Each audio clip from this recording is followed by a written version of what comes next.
For God so loved the world that he gave his only begotten Son, so that whoever believes in him should not perish, but have everlasting life. The next part of John 3:16 are found in the words that he gave his only begotten Son.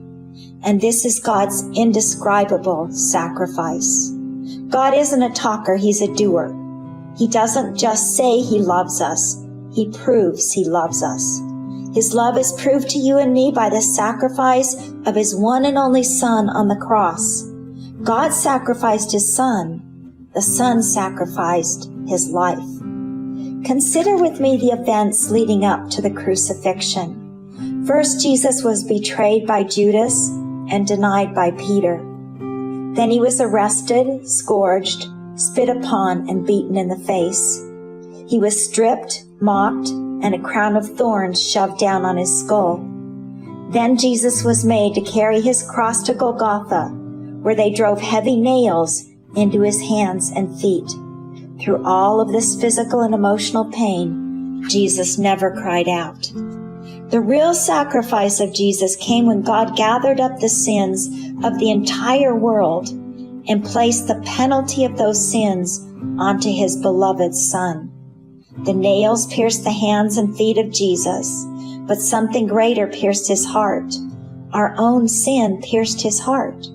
The perfect Son of God was pierced through for the transgressions of every man. This is found in Isaiah chapter 53 and verse 5.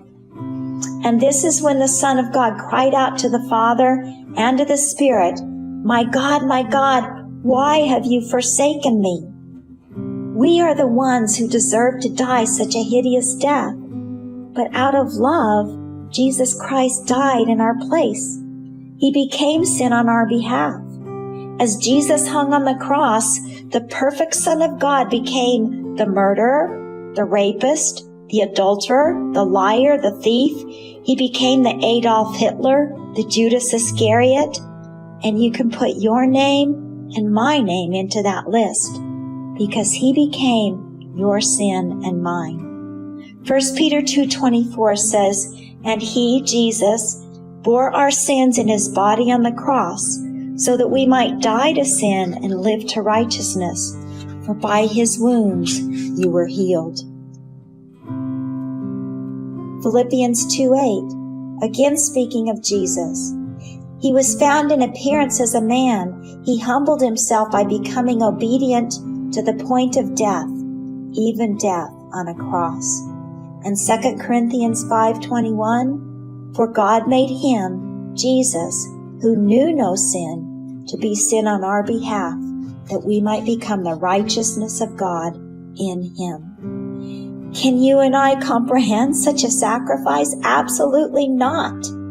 Even in eternity, when we are face to face with him, when we see the nail-scarred hands and the nail-scarred feet, even then, we will not totally comprehend his sacrifice because he totally delivered us from sin's penalty.